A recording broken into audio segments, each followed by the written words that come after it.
한 포털 사이트에서 올 한 해 사람들이 가장 많이 검색한 단어 10개를 뽑아봤더니 기후변화가 1위를 차지했습니다. 그만큼 기후변화에 대한 관심이 컸다는 말인데 부산은 어땠을까요? 올해 이슈를 정리해보는 기획 첫 순서, 정민규 기자가 부산의 기후변화를 살펴봤습니다. 방파제를 넘어 밀려드는 성남 파도. 지난 9월 가을 태풍 흰남노는 부산을 핥히고 지나갔습니다. 이날 부산 앞바다 5, 6도에서 측정한 태풍의 중심부 기압은 955.9 헥토파스칼, 954 헥토파스칼을 기록한 2003년 태풍 매미에 육박하는 수준입니다. 이런 강력한 태풍의 등장은 바로 기후변화와 맞닿아 있습니다. 흰남노 같은 경우에 역사상 가장 우리나라 주변에서 가까운 곳에서 발생한 태풍이거든요.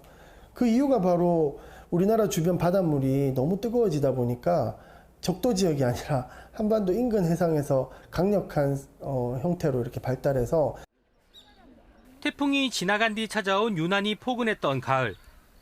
부산의 11월 평균 기온은 14.4도로 기상 관측을 시작한 1905년 이후 117년 만에 가장 따뜻한 11월로 기록됐습니다.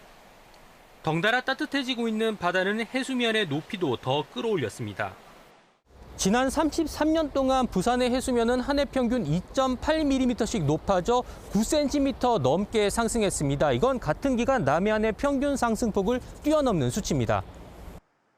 해수면 상승은 저지대 침수는 물론 폭풍 해일과 같은 재난으로 이어질 우려도 키웠습니다. 부산 같은 경우에는 연안을 따라서 큰 도시가 건설되어 있지 않습니까? 그러다 보니까 기본적으로 노출이 쉽게 되어 있는 도시 구조를 가지고 있고 또 거기다가 태풍의 경로에 또 부산이 또 많이 상륙을 하고 그로 인한 피해가 많이 발생하기 때문에 기후변화가 앞으로 전혀 예상치 못한 자연재난을 불러올 수 있다는 경고는 지금도 계속되고 있습니다. 전문가들은 지역에 맞는 재난 대비책을 서둘러 마련해야 한다고 강조합니다.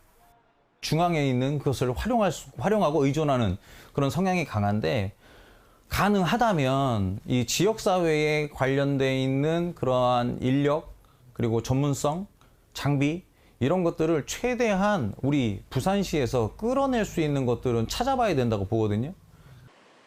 예전 같지 않은 날씨가 일상이 된 올 한 해. 우리 생활 깊숙이 들어온 기후변화와 기후위기에 부산도 예외는 아니었습니다.